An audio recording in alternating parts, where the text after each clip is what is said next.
아무런 관심을 안 갖거나 또 그 초청에 응하지 않는 그런 사람들도 있었습니다. 근데 초청에 응하는 사람들은 어떤 사람일까요? 왕하고 관계가 좋은 사람이에요. 관계를 좋게 하기를 원하는 사람들이고, 그 다음에 그 초청에도 불구하고 그 귀한 자리에 오기를 거절하는 것은 웬만하면 거절을 안 하는데 관계가 굉장히 나쁜 겁니다. 내가 그런데 안 간다 이렇게 거절을 하는 것이고, 그것은 그 왕에 대한 거절이기도 하고 그 나라에 대한 거부의 표현이기도 합니다. 그래서 아주 관계가 진짜 원수지간이 아니면은 웬만하면 그 자리는 그냥 참석해서 그냥 얼굴이라도 내밀고 그렇게 하는 것이 상례였습니다.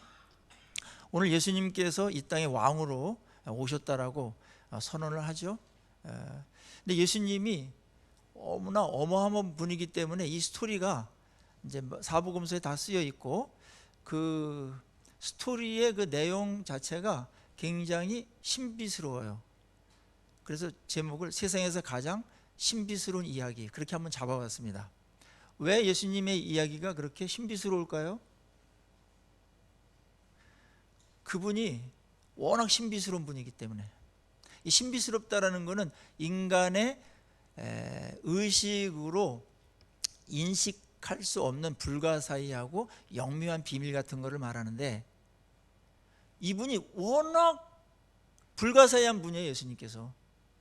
그래서 인간의 어떠한 정상적인 인식으로다가 그분을 알아보려고 하면 못 알아봐요. 그래서 성경에 예수님에 관련된 이야기는 진리이면서 동시에 우리가 이해할 수 없는 대목이 없는 것은 아니나 대다수의 사람들이 그냥 맨정신 갖고는 이해할 수 없는 이야기와 묘사로 가득 차 있습니다. 그분 자체가 신묘막측한 분이기 때문에 우리 입장에서 보면은 신비스러운 것이고, 예수님 입장에서 보면은 그냥 뭐 당연하게 그냥 일상적인 것이고, 그렇습니다. 기적도 마찬가지예요. 성경에 기적이 엄청나게 많이 나오는데 예수님 탄생에도 기적이 등장하죠. 그걸 통틀어서 다 신비라고 그렇게 하십시다. 오늘 신비로운 이 색칠을 띠고 있는 이 예수님의 신비로운 이야기, 세 코드로 예수님의 탄생, 성탄, 그 다음에 별이 동원됐죠. 그 다음에 목자들이 경배한 이 부분들을 같이 살펴보면서 이 성경에 기록되어 있는 신비스러운 분에 대한 신비스러운 서술과 사건 통해서 그 신비 속에 감추어진 메시지가 어떤 것인지 한번 우리가 찾아보고 은혜를 이 성탄의 아침에 나누고자 합니다. 자, 예수님의 탄생 자체가 얼마나 신비로운 건지 보세요. 일상적이지 않아. 일단은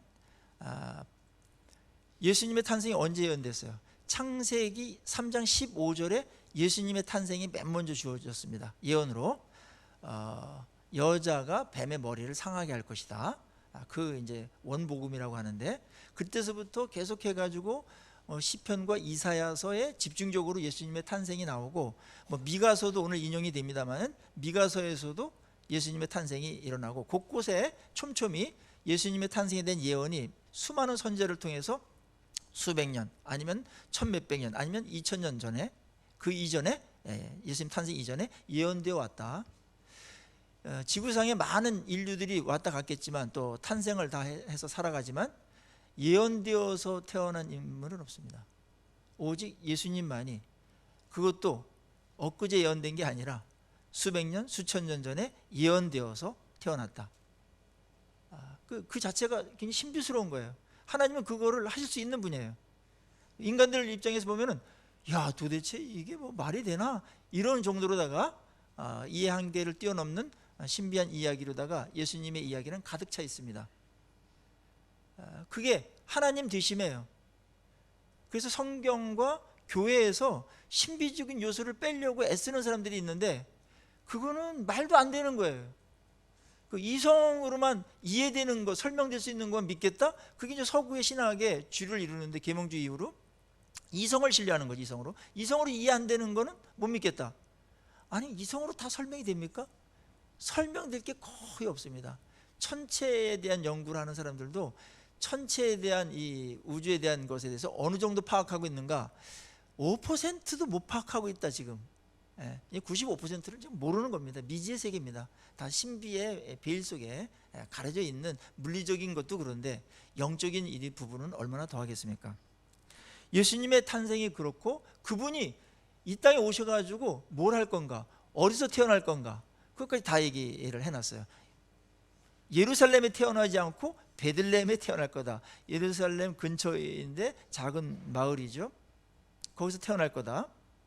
그리고 그가 이 땅에 자기 백성을 죄에서 구원하시기 위해서 태어날 거다. 그게 구약의 요약이었습니다. 근데 그분이 드디어 이 땅에 온 거죠. 탄생 자체도 예언됐기 때문에 신비스러울 뿐만 아니라 또 어땠습니까? 그분이 여자의 몸을 빌려서 오는데 성령으로 잉태됐다. 어떤 인간의 생식적인 어떤 그런 과정을 통과한 게 아니고 아버지는 하나님 아버지 한 분밖에 없고 이 땅의 육신의 아버지 요셉은 거기에 법적인 보호자로서의 그런 아버지 역할만 하는 것이지 피를 나눈 그런 아버지는 아니었습니다. 그렇게 탄생을 한 겁니다. 얼마나 신비스럽습니까? 동정녀 마리아에게서 탄생했다. 그러나 인간의 몸으로 오셔서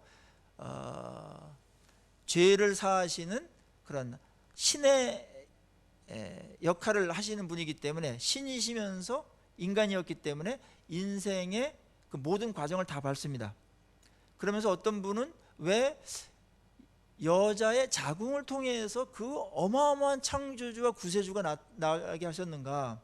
물론 완전한 인간인 것을 충족시키기 위해서 그러한 어려움도 겪으셨지만 또 다른 하나는 구속과 관계돼서 우리 인간의 뱃속에서부터 인간이 죄를 저지를 수 있으니까 그래서 죄의 모든 범위 뱃속에서부터 죽는 그날까지의 그 모든 죄가 생길 수 있고 죄로 오염된 그 부분을 완전히 다 깨끗이 씻어주고 해결하시기 위해서 그분의 삶이 그렇게 사셨다. 이제 좀 신묘막측한 부분이고 우리의 죄를 얼만큼 철저하게 속죄하려고 하셨는가에 대한 하나님의 의도와 배려가 신비스럽죠. 너무나 신비스러워서 이해할 수 없는 유익과 이런 것들을 우리는 은혜라고 말합니다. 설명이 안 되는 부분입니다. 그냥 설명하는 데까지 설명하는 것이죠. 근데 이런 설명에도 불구하고 믿음의 눈으로 보면 그렇네, 맞네, 너무 감사하네, 그러분이 그렇게 우리 죄 때문에 오셨나, 신비를 인정하면서도 믿어지죠. 믿음의 눈으로 보면은 논리가 생기고 성령의 조명이 들어와서 밝히 보여지죠. 근데 믿지 않는 분들은 그게 무슨 말이냐, 도대체 당체 이해가 안 된다. 그래서 믿음의 걸음을 거기서 멈추고 지체하고 또 받아들이지 못하는 그런 상황에 있는 분들도 있습니다. 예수 그리스도의 탄생이 이렇게 신비하게 출발을 합니다. 그분은 어린 아이였지만 그분이 누구예요? 창조주세요. 그분이 어린아이로 오셨지만 만왕의 왕으로 오신 거예요. 그분이 어린아이였지만 하나님으로 오신 거예요. 인간의 몸을 입으시고 그분이 이 땅에 오실 때 그 아기가 온 우주의 중심인 거예요. 이분이 우주를 붙들고 있는 것이고 아기지만 이분이 중심인 거예요. 구속에만 중심이 아니고 모든 존재하는 것의 중심이고 창조주로 이 땅에 오신 것입니다. 그래서 천지창조만큼이나 예수님의 이 땅에 오심은 성탄은 굉장히 중요한 사건으로다가 성경에서 이야기하고 있습니다. 천지창조에 대한 얘기는 창세기 1장 2장 정도 반복하는 게 있지만은 그 정도로 했다면 예수님의 탄생도 그것 이상으로다가 이야기를 길게 합니다. 오늘 여기에 에피소드 같은 이야기에 별도 등장하고 이제 목자들도 등장합니다. 예수님을 거부했던 사람들은 이제 많이 다뤘기 때문에 오늘은 그분들은 빼도록 그렇게 하겠습니다. 예수님이 이 땅에 오셨을 때 오시자마자 하늘에서 굉장히 큰 소동이 일어나고 천사들이 바쁘게 움직이기 시작했어요. 그분이 오셨으니까. 천사들은 그분을 수종드는 자고 그분의 사역을 심부름하는 자들이니까. 그 다음에 하나님의 어마어마한 뜻이 지금 이루어진 거기 때문에 천사들을 기뻐 찬양하고 하늘엔 영광이요 땅에는 평화로다 이렇게 외치면서 온 우주에 예수님의 탄생을 알렸습니다. 그만큼 예수님의 탄생은 온 우주적인 것이었습니다. 그런데 이 땅에서 예수님이 태어날 때 너무나 적막감이 들 정도로 조용했습니다. 왕이 태어났는데, 우주의 왕이 태어나고 그토록 수백 년 수천 년을 기다렸던 메시아가 탄생했는데 정작 오셨을 때 이상한 일이 벌어졌어요. 적막했습니다. 여기에 예수님의 탄생을 알고 와서 경배한 사람들이 대중들이 아니었습니다. 그때 종교 지도자들도 아니었습니다. 우리가 알다시피 주변에 있는 베들레헴 주위에 있는 목자들이, 천사들이 알려줘 가지고 왔고, 그 다음에 멀리서 동방이라고 써 있습니다. 동방이라고 그쪽에 있는 그 박사들이 예수님을 경배하는 정도였습니다. 그러니까 왕이 왔는데 그거를 축하하러 온 사람들이 이 정도에 지나지 않았다. 거기에 알면서도, 초청을 받았음에도 불구하고 사실은 이미 온다라는 거는 대비하고 있으라는 것이었거든요.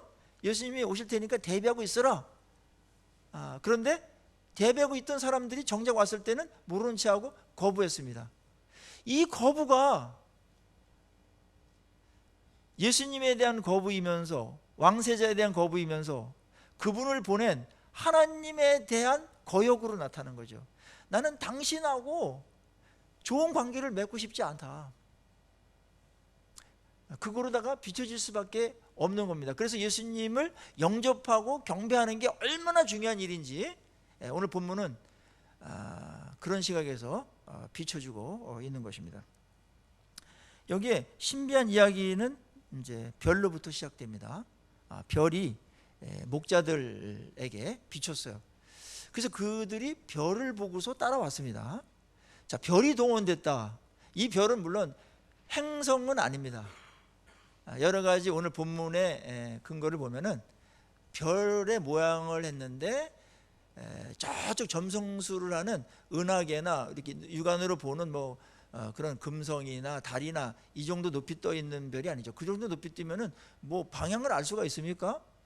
여기서 봐도 거기고 저쪽 어디입니까? 영주에서 봐도 그렇고 영주에서도 촌으로 가는 데가 이제 청송이잖아요. 청송, 봉화 거기서 봐도 똑같아요. 서울에서 봐도 그게 별로 달라지지 않지 않습니까? 그러면 방향을 못 잡기 때문에 그렇게 별로다가는 인도받을 수가 없죠. 그래서 굉장히 가까이 있었어요. 이거는 하나님께서 어떤 빛을 이들에게 특별히 만들어 가지고 이들이 알아볼 수 있게끔 인도를 받을 수 있는 그러한 신기한 또 신비스러운 빛이었다. 빛 결정체였다. 그렇게 볼 수 있습니다. 예수님께서 이제 태어났는데 멀리서, 그때는 내비게이션도 없고 그러니까 지도도 그렇고 아마 처음 왔을 가능성이 높습니다. 여기까지 먼 길이었는데 그래서 틀리지 않게끔 오기 위해 가지고 하나님께서 그런 것들을 그들에게 배려해 주셨다. 이런 일이 광야에서 있었죠. 이스라엘 백성들이 가나안 땅을 향해서 갈 때 딱 출애굽해서 홍해를 건너자마자 그때부터 그들을 인도하는 하나님의 만드신 아주 쓰시는 그런 도구가 있었죠. 그게 뭐야? 불기둥과 구름기둥이 있었습니다. 낮에는 그것이 구름기둥으로 해서 햇빛을 막아주고, 또 밤에는 불기둥으로 해가지고 앞에서 쫙 가면은 그것만 따라가면 되는, 또 환히 비춰주고 온도까지 있었는지 모르겠으나 그들에게 인도자 역할을 했던 것들은 틀림이 없죠. 거기서는 그렇게 하셨고 여기서는 이들에게 별을 사용하게 하신 것입니다. 이들은 어떻게 예수님이 태어났는지, 그분이 어떻게 왕인지에 대해서는 생략되어 있어요.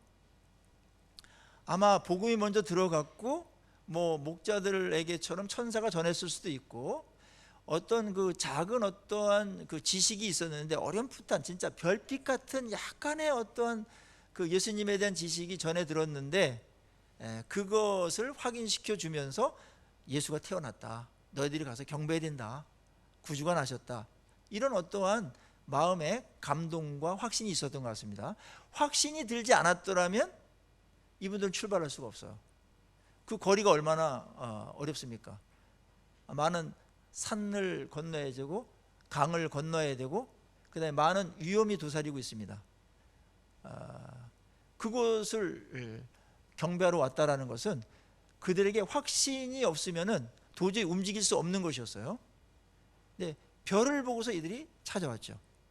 그럼 오늘날에 이 별이 어떤 것일까? 하나님은 그때는 별을 사용해서 그들을 예수께로 인도했잖아요. 그러니까 이 별은 예수께로 인도하는, 예수의 탄생을 알리는 전령사이면서 예수님께로 인도하는 인도자 역할을 했던 것이죠. 오늘날에는 예수님께로 오게끔 하고 인도하는, 또 예수님이 구세주다, 메시아다, 유일한 구원자다, 이거를 선포하고 알리는 전령사 역할을 하는 도구들도 있고, 또 그것뿐만 아니라 주님께로 인도하는 하나님의 신비스러운 그 어떤 것들이 있을 텐데, 그게 뭘까요? 오늘날 별의 역할을 하는 것은 무엇일까요? 다니엘서 이제 12장 3절에 보면은 많은 사람을 의로운 대로 인도하는 자는 하늘의 별과 같이 빛날 것이요, 그런 말이 있습니다. 이게 꼭 그런 거를 이렇게 해석해 주는 말은 아니나 힌트는 얻을 수 있어요. 오늘날은 하나님께서 여러분과 그다음에 믿지 않는 사람들을 예수님께로 인도하는 별과 같은 역할을 누가 하는 거예요? 우리가 하는 겁니다. 우리를 사용해서. 그게 가장 일반적인 겁니다. 그게 굉장히 신비스러운 거예요. 그것도 하나님께서 어떤 사람을 통해서 예수님을 알아요. 그게 완벽하게는 모르나 희미할지라도 예수님을 믿으면 구원받는다, 예수님께로 우리는 가야 소망이 있다, 그래야 죄사함을 받는다, 그분이 만왕의 왕이다, 그분이 구세주다, 이 정도의 지식, 이거 엄청난 지식이에요. 세상 사람들은 이거는 뭐 무슨 학위를 한다고 되는 게 아니에요. 엄청나게 공부를 많이 한다고 깨달아지는 것도 아니에요. 그러나 이거보다 우리 인생과 영혼에 이거보다 더 큰 영향을 끼치는 지식은 없다라는 면에서 최고의 지식입니다. 신비로운 지식이죠. 우리 스스로 알 수 없는 거예요. 성령께서 이 빛의 역할을 계속하세요. 예수님 자신이 이 땅에 빛으로 오셨다고 그랬어요. 요한복음에 빛이 세상에 오매 그 어둠이 깨닫지 못했다고 그랬어요. 어둠은 깨닫지 못해요. 빛을 비추면 어둠이 반응을 해야 되는데 도망가 버리죠. 오늘날 예수님의 빛을 받아서 그 빛의 진리를 아는 사람들, 이 사람들이 예수님은 구세주입니다, 이런 걸 선포하는 자들이면서 전령사이면서 동시에 누군가에게 예수님께로 이끌고 인도하는 별이 되어야 된다는 것이죠. 만약에 그런 일을 안 하면 하나님께서 이런 별을 사용할 수도 있고, 어떤 환경을 별과 같이 사용을 할 수도 있고, 어떤 사람은 굉장히 마음에 막 불안함과 초조함과 허무함과 이런 걸 막 고독함을 느껴가지고, 야, 이거 인생이지 않지 않냐, 이게 인생이지 않지 않냐. 또 어떤 사람은 그래가지고 예수를 찾고 영혼을 추구하게 되는 구도자의 길을 걷게 해가지고 어렴풋한 불빛을 따라서 교회까지 온 사람들도 있어요. 그런 사람들 참 신기한 사람들 봤습니다. 일반적으로 어떤 사람의 전도를 받아서 오고, 옛날에 누군가 희미한 불빛을 던져야 되는데 그게 상황이 되니까 빛이 나가지고 한번, 아이고 삶이 이런데 한번 교회나 한번 가볼까, 뭐 이렇게 해서 오는 경우도 있어요. 하나님께서 사용하는 것은 각 사람마다에 다른데 일반적으로 예수를 좀 많이 아는 우리들을 사용하신다라는 거죠. 그게 가장 안전합니다. 그리고 옛날에는 어떠한 그 별과 같은 역할을 하는 게 많았냐면은, 옛날 크리스마스가 진짜 그 별과 같은 역할을 엄청나게 했어요. 제 세대는 어떤 일이 있었냐면은, 뭐 간식이 별로 없잖아요. 뭐 근데 크리스마스 날은 그거를 먹을 수 있는 거의 뭐 1년 중에 며칠 안 되는 날이었고, 그 풍성함이 있잖아요 거기에. 그래서 그때는 하나님께서 교회로 사람들을 이끄는, 예수님 좀 가까이 이끄는 역할을 뭘 했냐면, 빵하고 초콜릿, 과자로 하셨습니다. 근데 지금은 이제 그게 안 통하죠. 그래 지금 60대 되시는 분들은 교회 가서 안 얻어먹으신 분이 한 명도 없어요. 대한민국에 거의 없어요. 그래서 그게 추억이 돼서 그때를 생각해가지고 나중에 믿는 사람도 있고, 그때 많이 와가지고 교회를 들락날락 하다 보니까 예수를 발견하고 복음을 들어가지고 주님께 예배하고 그분을 왕으로 모시고 주님으로 모셔서 경배하고 예배드리는 자가 된 사람들이 엄청 많죠. 오늘날에는 하나님께서 어떤 걸 사용하실까? 우리가 기도하면서 하나님 오늘날에도 주님의 주님 되심을 선포하고 주님께로 인도하는 그런 하나님의 방법은 무엇입니까? 그렇게 따라가게 해달라고 그렇게 우리가 기도해야 됩니다. 별은 여기서 예수님께로 인도하는데 집중했습니다.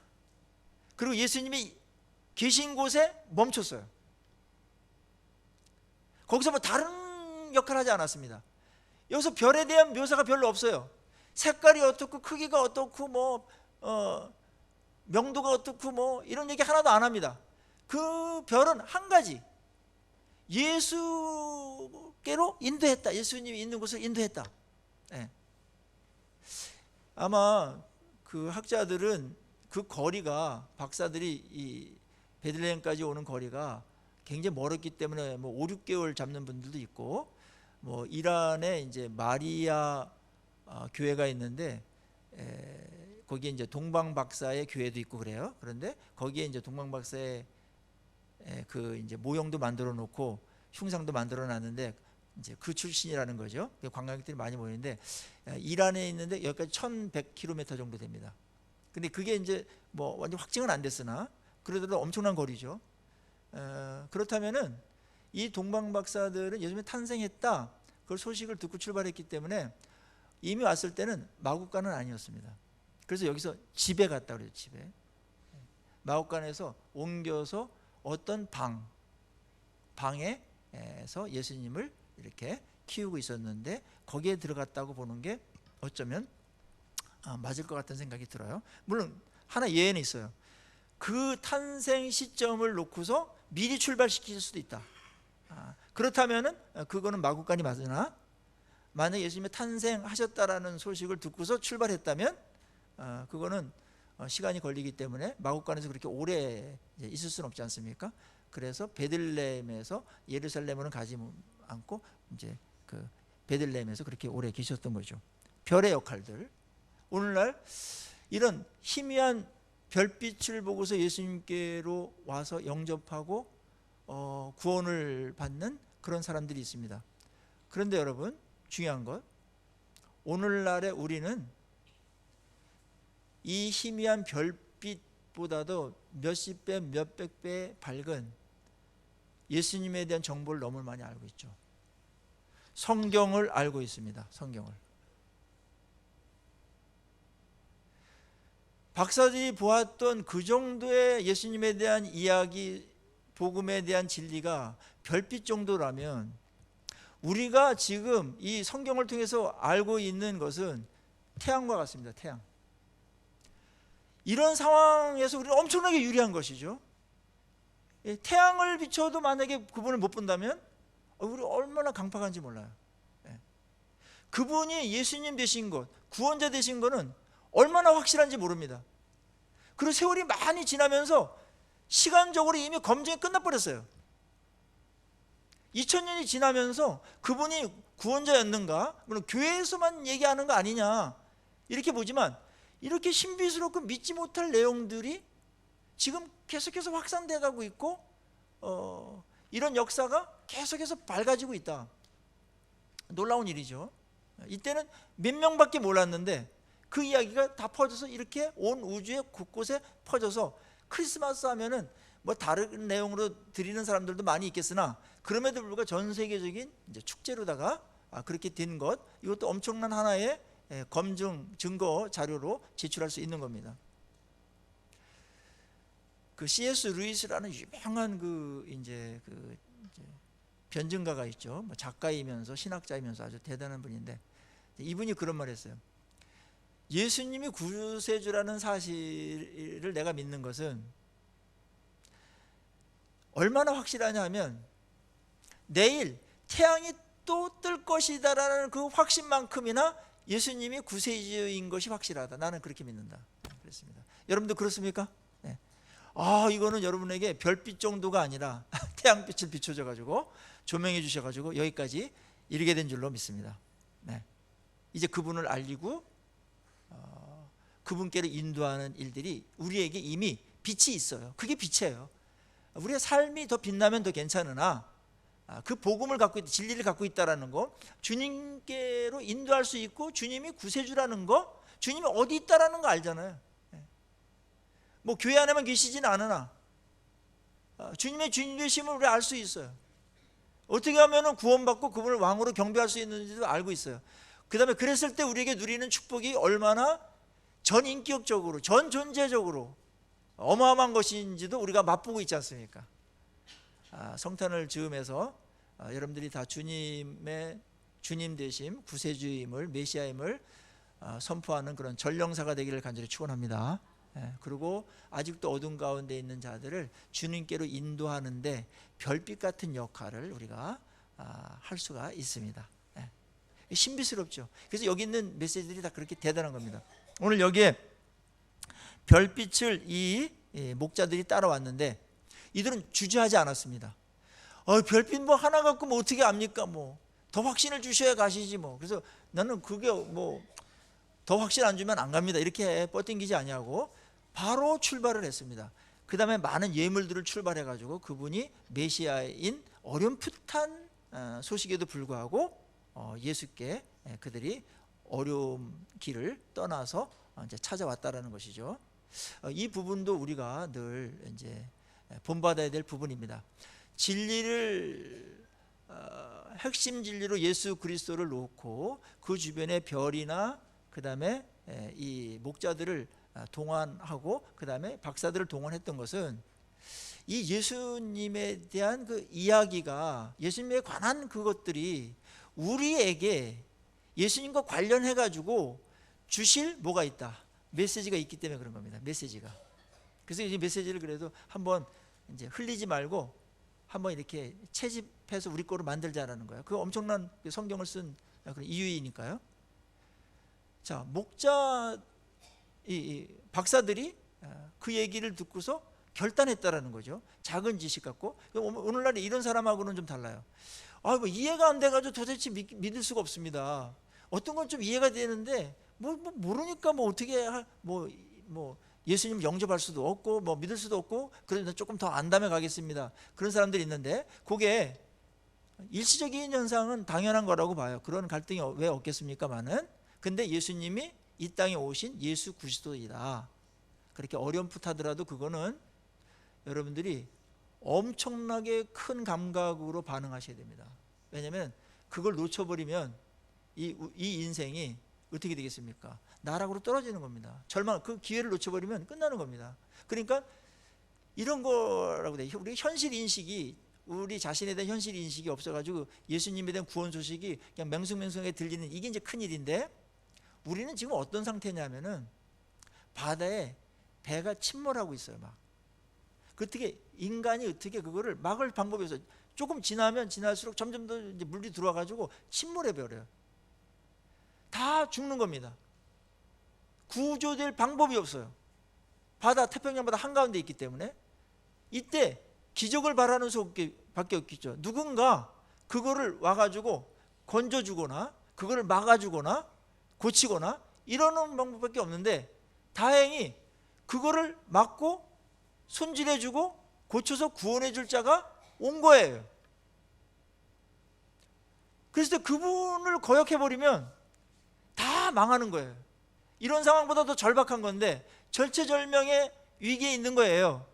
그때 당시에 예수님께서 그래서 이런 모습으로 우리에게 오신 겁니다. 그러니 그분을 배척한다라는 거, 그거는 자기 인생에 대해서 너무나 무책임한 겁니다. 그리고 귀한 소식이 들렸는데도 불구하고 그게 그냥 스쳐 지나가 버린다? 자기를 너무 모르는 거예요, 상태를. 물론 이런 부분에 있어서 성령의 조명이 아니면은 안 되는 부분이 있습니다. 그러나 여기까지 오시고 그 다음에 주변의 사람들을 통해서 그 얘기를 들려주신 것은 하나님이 나에 대한 계획이 있으시고 계속해서 빛을 비춰주시는 것이기 때문에 성탄절을 맞이해서 예수 그리스도의 구주 되심에 대해서 더 깊이 한번 생각해보고 나의 인생과 결정적인 연결을 하고 있기 때문에 그분에 대해서 우리가 다시 생각해야 됩니다. 그리고 딱 이것이 옳고 다른 길이 없다, 그럼 이거를 먼저 붙드십시오. 붙드시고 딴 생각을 하시든지 그래야 됩니다. 여기에 이제 자기를 정말 몰랐던 사람들이 종교 지도자들이었어요. 이분들이 이제 예수님 왔다니까 그냥 뭐 맹숭맹숭하고 있었고요. 그 다음에 이 목자들, 이 박사들이 왕세자가 태어났다면 왕이 있는 예루살렘으로 가야 되는 거 당연하고 별도 글로 이용했는데 어디로 갔냐면 헤롯궁으로 들어가야 되겠죠. 왜냐면 거기 궁전이니까. 근데 이 박사들이 굉장히 똑똑하고 엘리트거든요. 지성이거든요. 근데 딱 들어가는 순간 이상함이 느꼈어요. 뭔가 섬찟한. 그게 뭘까요? 새로운 왕이 태어났는데 왕궁이 몰라. 왕궁이 모르는 왕이 태어났다? 어떤 일이 예상됩니까? 엄청난 피비린내 나는 싸움이 예상되죠. 큰일 나죠. 마음이 막 덜커덕 막. 이게 보통 일이 아니구나. 근데 그때 이제 헤롯이라는 왕이 있었어요. 아주 그냥 왕권에 대해서 엄청나게 집착했던 자인데, 물론 이제 성전도 지어줘가지고 환심도 줬는데 성전만 지은 사람이 아니고 로마 황제를 섬기는 신전도 지어가지고 양쪽을 다 잡았던 사람이기 때문에 유대인들에게는 뭐 이게 별로, 또 유대인도 아니고 원래 암몬 출신이고 이래가지고 인기도 별로 없었습니다. 뭐 정치도 잘 못하고. 근데 이 사람이 왕이 태어났다, 구세주가 태어났다 이 말을 듣고서 이제 제거하려고 이제 저항을 하죠. 거기에 이제 유대의 그런 전통이나 성경을 잘 모르니까 유대인은 왕이 태어난다고 그랬는데 그게 무슨 일이냐, 그게 어떻게 된 거냐. 그러니까 이제 서기관들하고 성경을 정확하게 인용합니다. 미가서 5장 2절을 인용하는데 그게 이제 5장 5절에 나오죠. 또 유대 땅 베들레헴아, 너는 유대 고을 중에서 가장 작지 아니하도다. 내게서 한 다스리는 자가 나와서 내 백성 이스라엘의 목자가 되리라. 이렇게 인용을 했는데, 여러분들 이거 미가서 5장 2절을 보면은 이 인용이 좀 불충분한 것을 여러분들이 느끼게 되는데, 뭐가 빠졌냐면은 이 말에 그의 근본은 상고의 영혼에 있도다. 그의 근본은 상고의 영혼에 있도다. 이 부분을 빼버렸어요. 그러니까는 왕이 무서워가지고 좀 거부 반응을 일으키거나 위험스러운 발언을 빼버리고 성경을 인용한 겁니다. 이런 일이 벌써, 이걸 얘기했어야 돼요. 그분은 모든 것에 뭐라고요? 근원이세요. 그 다음에 상고에, 아주 옛날부터 영혼에 있는 자예요. 그분이 지금 오시는 거다. 창조주가 지금 오시는 거다. 그렇게 얘기를 했는데, 그냥 일반적인 정치적인 왕이 오는 어떠한 이제 뭐 그런 비슷한 얘기를 지금 하면서 예수님의 예수님 되심을 스스로도 그걸 인정을 안 하는 것 같이 여기면서 뭐 대수롭지 않은 일입니다, 이런 식으로다가 지금 돌리는 그런 상황들을 보게 됩니다. 어마어마한 분이 온다라는 걸 그래도 얘기했어야 되는데, 그래서 이 사람 뭐 나중에 뭐 없애버리면 될 거 아니야, 뭐 내가 뭐 한두 명 뭐 정적들을 없앴나, 이런 생각이 쉽게 이제 들었습니다. 물론 제대로 말하더라도 이 사람이 들을 확률은 없으나 복음이 이렇게 왜곡되게 이야기해서는 안 된다는 거죠. 자, 왕이 왔을 때 희미한 불빛을 갖고서 멀리서 찾아온 사람이 있는가 하면 굉장히 많은 걸 알면서도, 가까이 있으면서도 영접을 거부한 사람들이 여기에 교차되고 있다. 이게 오늘날 이 세상 속에서도 계속 벌어지는 이제 신기한 일 중에 하나입니다. 성경은 그래서 이 불빛을 비춰줄 때 성령께서 무언가를 사용해 가지고 비춰주고, 그럴 때 우리가 반응해야 되는 책임을 우리에게 이야기합니다. 그러나 또 다른 측면에서 이거 아무나 그거를 또 영접하거나 그러지 못하고, 영접하는 자 곧 그를 믿는 자들에게는 하나님의 자녀가 되는 권세를 주셨으니 이는 혈통으로나 육정으로나 사람의 뜻으로 나지 아니하고 오직 아버지께로 난 자들이다. 이런 말씀을 요한복음 1장 12절 13절에 하는 것으로 보면은, 그렇게 메시아가 온 것을 팔레스틴에 산다고 해서 다 이해되거나 받아들이는 거 아니다.